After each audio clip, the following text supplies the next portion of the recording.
पढ़ेंगे संविधान सभा के बारे में। ठीक है, संविधान सभा के बारे में हम पढ़ेंगे। जो 389 सदस्य थे, इसमें संविधान सभा में कितने सदस्य थे? संविधान सभा का निर्माण हो रहा था तो 389 सदस्य थे उस समय। ठीक है, जिसमें से 242 सदस्य जो थे वो ब्रिटिश प्रांत से थे, 4 सदस्य थे तो चीफ कमिश्नरी क्षेत्र से, पहला अजमेर के मेरवाड़ा से, दूसरा जो सदस्य था वो कुर्ग के कर्नाटक से, तीसरा बलूचिस्तान पाकिस्तान से, चौथा दिल्ली से, और 93 सदस्य जो थे वो देसी रियासत से थे। ये मनोनीत किए गए थे। ठीक है, यानी संविधान सभा में 389 सदस्य, जब संविधान का निर्माण किया जा रहा था तो उसमें जो सदस्य बनाए गए थे 389 थे। 292 सदस्य ब्रिटिश प्रांत से, 4 सदस्य चीफ कमिश्नरी क्षेत्र से और 93 देसी रियासत से संबंधित थे जो मनोनीत किए गए थे। 4 कमिश्नरी क्षेत्र से तो उसमें कौन था? अजमेर था, कुर्ग था, बलूचिस्तान और दिल्ली। कैबिनेट मिशन के अनुसार भारत में एक संविधान सभा होगी जिसमें 389 सदस्य होंगे, यानी 389 सदस्य होंगे अर्थात प्रत्येक। और ये सदस्य जो होंगे वो किस आधार पर किए जाएंगे? तो 10 लाख की जनसंख्या पर संविधान सभा में एक सदस्य होगा। ठीक है, यानी कितनी जनसंख्या के आधार पर निर्धारित किया गया था? तो 10 लाख की जनसंख्या पर एक सदस्य का निर्धारण किया गया। मुस्लिम लीग के भारत विभाजन की मांग को कैबिनेट मिशन ने अस्वीकार कर दिया। यानी जो मुस्लिम वर्ग ने मुस्लिम लीग की मांग करी थी उस पर भारतीय विभाजन की मांग को लेकर कैबिनेट मिशन ने क्या कर दिया था? अस्वीकार कर दिया था। कैबिनेट मिशन कब आया था? 1946 में। किसके परिप्रेक्ष्य में आया था? तो कैबिनेट मिशन आया था sir Pethick Lawrence, Stafford Cripps और एबी अलेक्जेंडर। पैथिक लॉरेंस क्या था? भारत का सचिव था, स्टेफर्ड क्रिप्स व्यापार मंत्री था और अलेक्जेंडर नौसेना मंत्री था इसमें। ठीक है, अब बढ़ते हैं आगे हम। संविधान सभा के चुनाव कब हुए थे? तो संविधान सभा के लिए चुनाव जुलाई अगस्त 1946 को हुआ था। कब हुआ था? जुलाई अगस्त में 1946 में हुआ था। 1938 में पंडित जवाहरलाल नेहरू के द्वारा संविधान सभा के चुनाव वयस्क मताधिकार के आधार पर करवाने की मांग की गई थी। ठीक है, यहाँ से प्रश्न पूछ देगा कि संविधान सभा के चुनाव के लिए वयस्क मताधिकार की मांग किसने की थी? तो वो मांग की थी पंडित जवाहरलाल नेहरू ने। कब किया था उन्होंने? 1938 में। दूसरा पॉइंट है कि संविधान सभा के चुनाव अप्रत्यक्ष विधि से हुए थे जिसमें प्रांतीय विधानमंडल के सदस्यों ने भाग लिया था। ये भी पूछ देगा कि संविधान सभा के जो चुनाव हुए थे वो किस विधि से हुए थे? तो अप्रत्यक्ष विधि से हुए थे। किसने इसमें वोट दिया था? प्रांतीय विधानमंडल के सदस्यों ने भाग लिया था इसमें। अगला पॉइंट है पंजाब में सिखों को एवं शेष भारत में मुसलमानों को पृथक निर्वाचन दिया गया था। पंजाब में सिखों को एवं शेष भारत में मुसलमानों को पृथक निर्वाचन दिया गया था। ठीक है, तो संविधान सभा में वोट देने के लिए। तो ये जो मुसलमानों के लिए पृथक निर्वाचन की बात की गई थी, कब की गई थी? 1909 में की गई थी।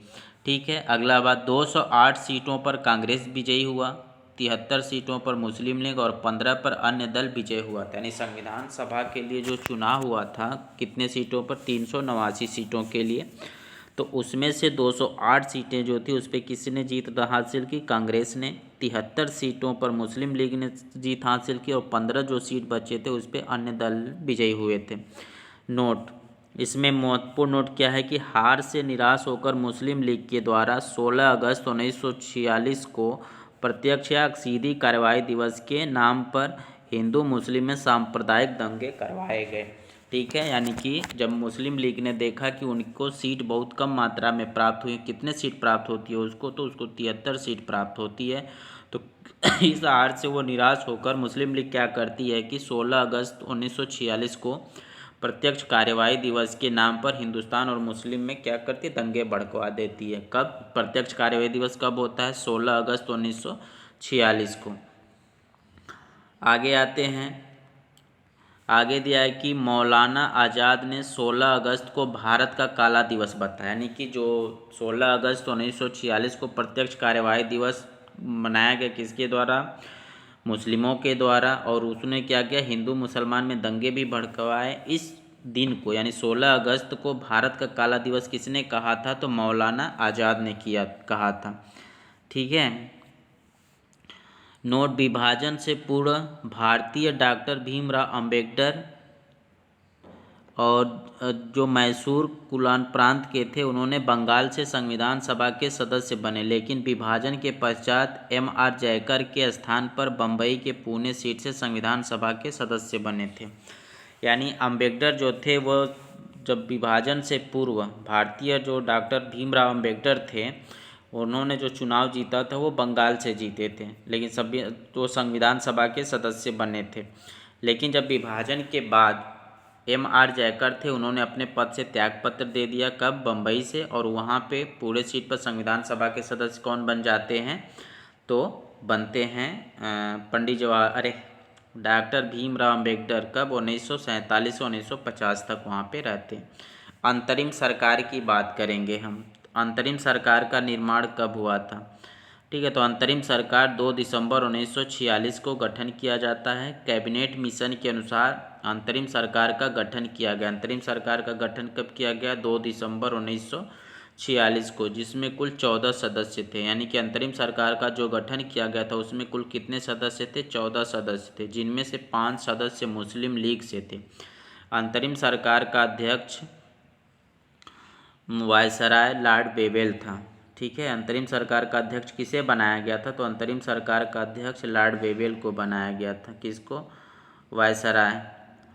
किसको? लॉर्ड वेवेल को। और उसके साथ कौन थे? उपाध्यक्ष कौन थे? पंडित जवाहरलाल नेहरू। उसके बाद सरदार वल्लभ भाई पटेल, बलदेव सिंह, जगजीवन राम, आसिफ अली, जाज मथाई और C.S. भाभा और C. राजगोपालचारी। 5 मुस्लिम कौन थे? लियाकत अली खां, I. चंद्रीगर, गजनफर खां, अब्दुल रथ निश्तर, जोगेंद्र नाथ मंडल। ये 5 मुस्लिम थे। ठीक है, इसमें एक बात कही गई है कि मुस्लिम लीग के असहयोग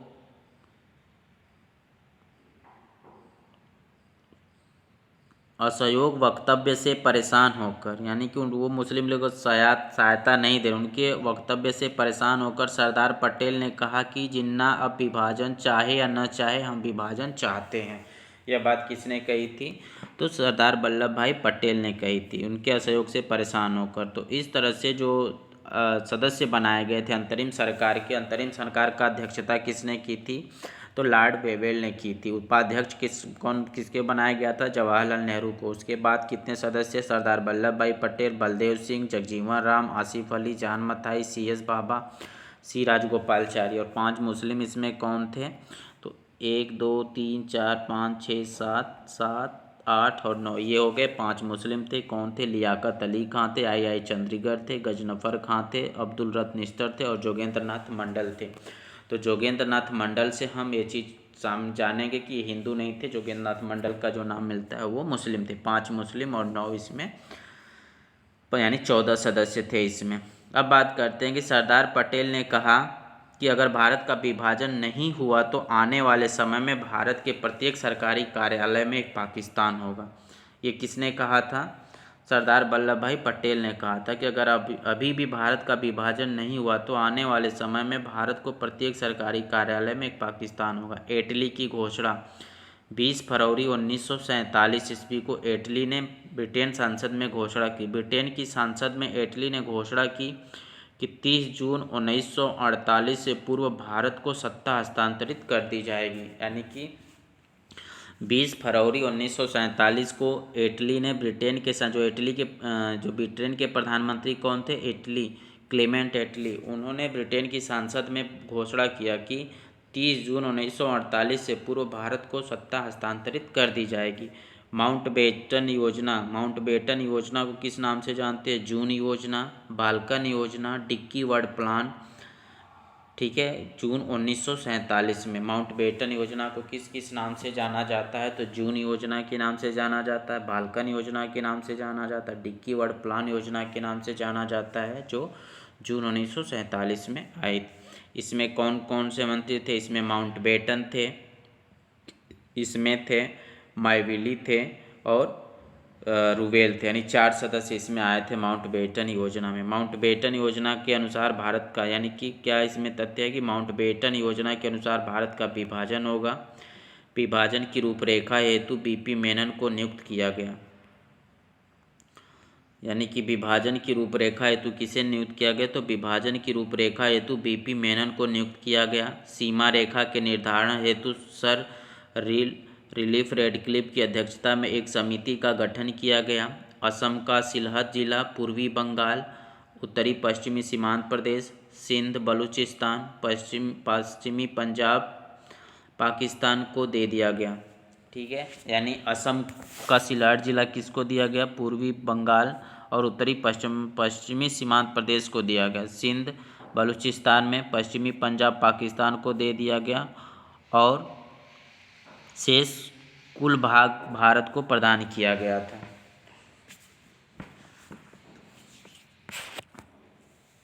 इसमें जो पाकिस्तान को कौन कौन सा दिया गया था? तो असम का सिलहट जिला, पूर्वी बंगाल, उत्तर पश्चिमी सीमांत प्रदेश, सिंध, बलूचिस्तान और पश्चिमी पंजाब पाकिस्तान को दे दिए गए और शेष जो कुल भाग बचता वो किसको प्रदान कर दिया गया? तो भारत को दे दिया गया। भारत स्वतंत्रता अधिनियम 1947।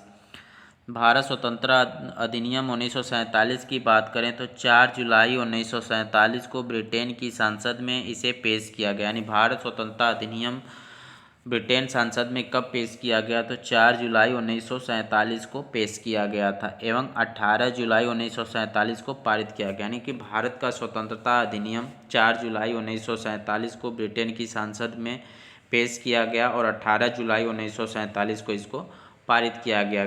भारत के स्वतंत्रता अधिनियम 1947 में यह प्रावधान था कि 15 अगस्त 1947 को भारत एवं 14 अगस्त को पाकिस्तान को स्वतंत्र कर दिया जाएगा।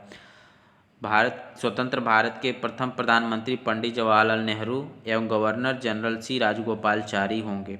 पाकिस्तान के प्रधानमंत्री लियाकत अली खां एवं गवर्नर जनरल जिन्ना हुए। संविधान निर्माण की प्रक्रिया की बात करते हैं हम। संविधान निर्माण की प्रक्रिया कैसे कैसे हुई थी? तो 9 दिसंबर 1946 को संविधान सभा की प्रथम बैठक का आयोजन दिल्ली के सेंट्रल हॉल पुस्तकालय में हुआ, जिसमें कुल 207 सदस्य उपस्थित थे। कितने सदस्य उपस्थित थे? 207 शपथ उपस्थित थे, जिनमें से 10 महिलाएं थीं। ठीक है, कितनी महिलाएं थी? 10 महिलाएं थी। पहला बैठक कब हुआ था? 9 दिसंबर 1946 को। मुस्लिम लीग एवं देशी रियासतों ने प्रथम बैठक का बहिष्कार किया था। यानी प्रथम बैठक कब हुई थी? 9 दिसंबर 1946 को। और प्रथम बैठक का बहिष्कार किसने किया था? तो मुस्लिम लीग एवं देशी रियासतों ने प्रथम बैठक का बहिष्कार किया था। संविधान सभा के वरिष्ठ सदस्य डॉक्टर सच्चिदानंद सिन्हा को संविधान सभा का अस्थायी अध्यक्ष बनाया गया। फ्रैंक एंथोनी को सभा का अस्थायी उपाध्यक्ष बनाया गया।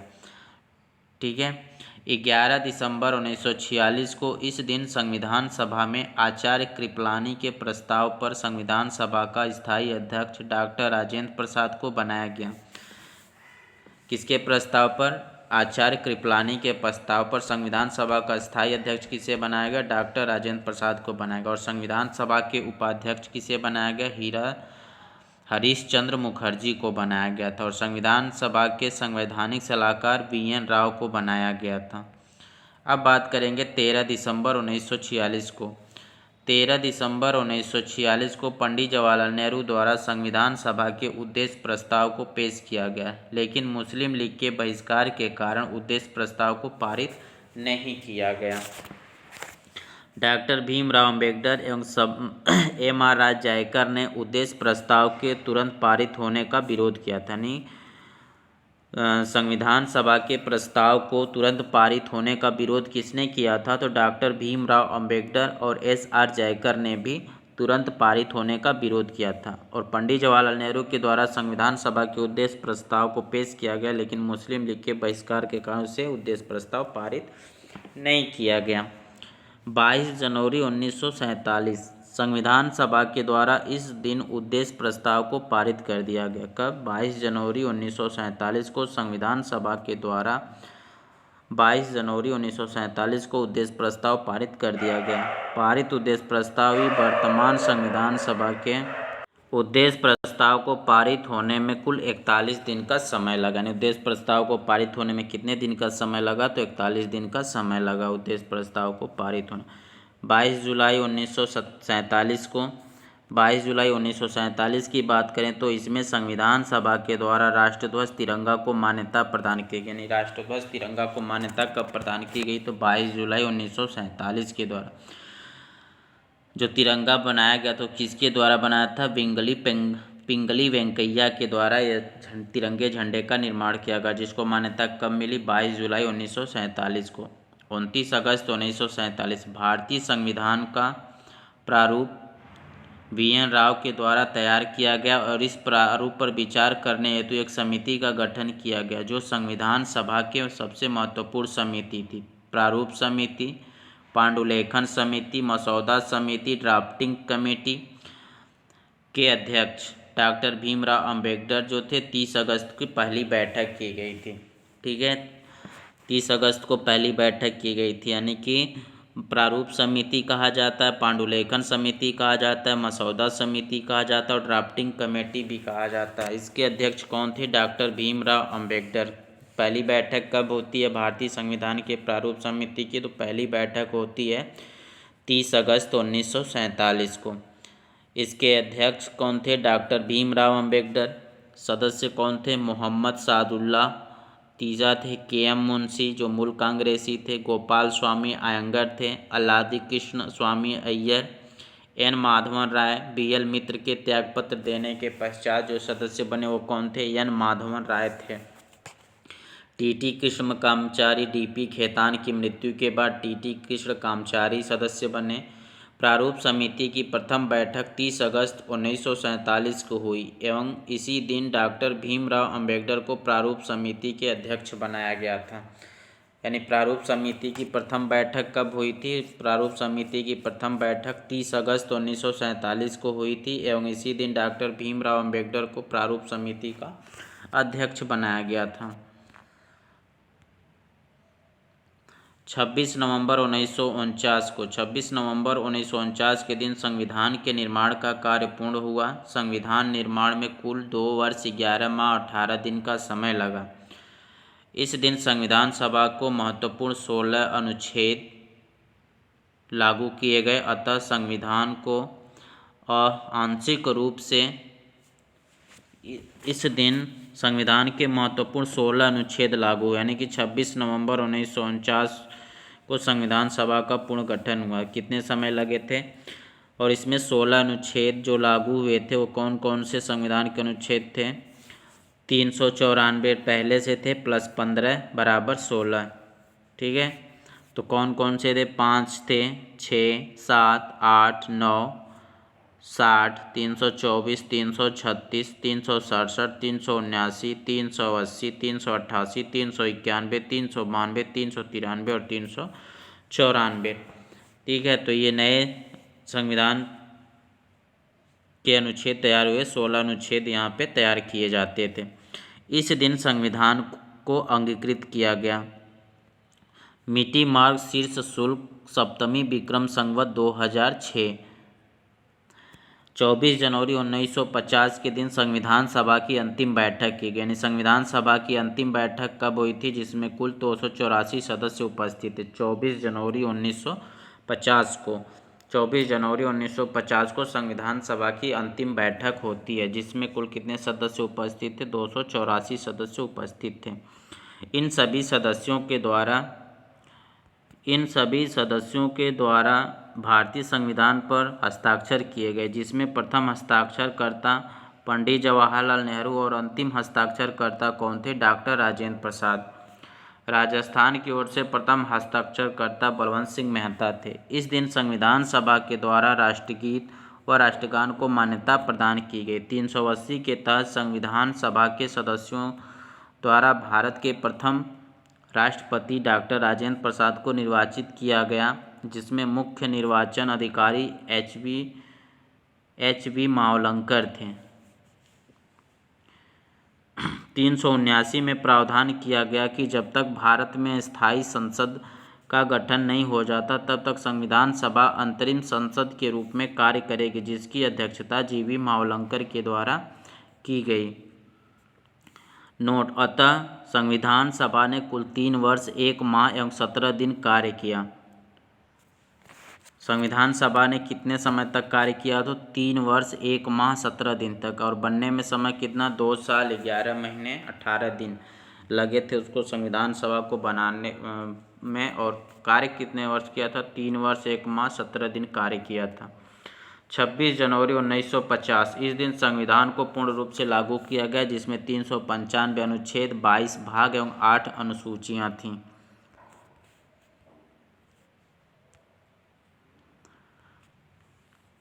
भारत के प्रथम राष्ट्रपति डॉक्टर राजेंद्र प्रसाद ने इस दिन शपथ ली।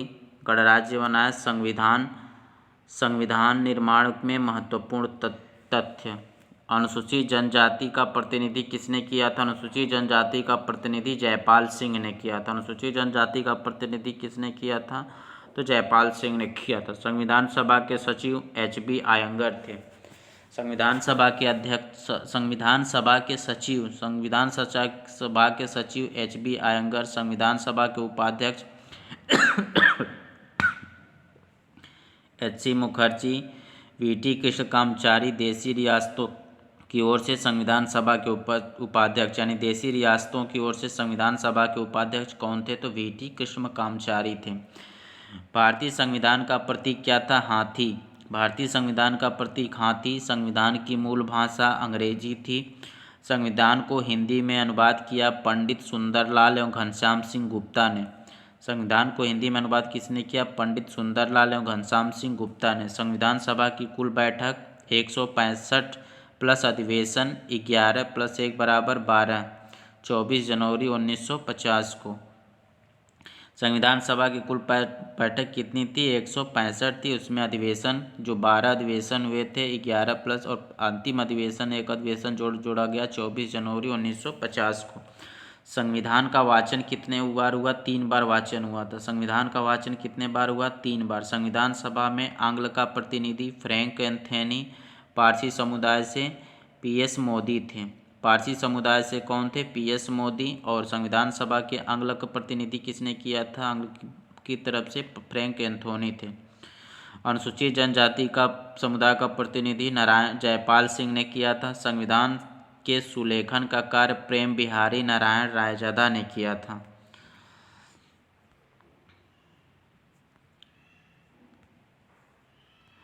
संविधान के सुलेखन का कार्य प्रेम बिहारी नारायण रायजादा। संविधान पर चित्रकारी नंदलाल बोस। राजस्थान से चित्रकार कृपाण सिंह शेखावत। प्रस्तावना पर चित्रकारी राम मनोहर सक्सेना। संविधान सभा में महिलाओं की कुल संख्या 15 थी। एकमात्र मुस्लिम महिला बेगम अय्याज थी रसूल, संयुक्त प्रांत से। महिला कौन थी? बेगम अय्याज रसूल, जो संयुक्त प्रांत से थी। एकमात्र मुस्लिम महिला कौन थी? बेगम अय्याज रसूल, संयुक्त प्रांत से। देशी रियासतों से एकमात्र महिला एनी मस्करनी त्रावणकोर से। देशी रियासतों से एकमात्र महिला एनी मस्करनी त्रावणकोर से। संविधान सभा में सर्वाधिक संयुक्त प्रांत से थे 55 यानी संविधान सभा में सर्वाधिक किस राज्य से थे? तो संयुक्त प्रांत से थे। कितने? 55 सदस्य। न्यूनतम आसाम से कितने? 8 सदस्य थे। न्यूनतम 8 सदस्य कहाँ से थे? तो आसाम से थे। राजस्थान में संविधान सभा में 11 प्लस 1 12 सीटें थी। राजस्थान से कितने लोग थे? 12 लोग थे।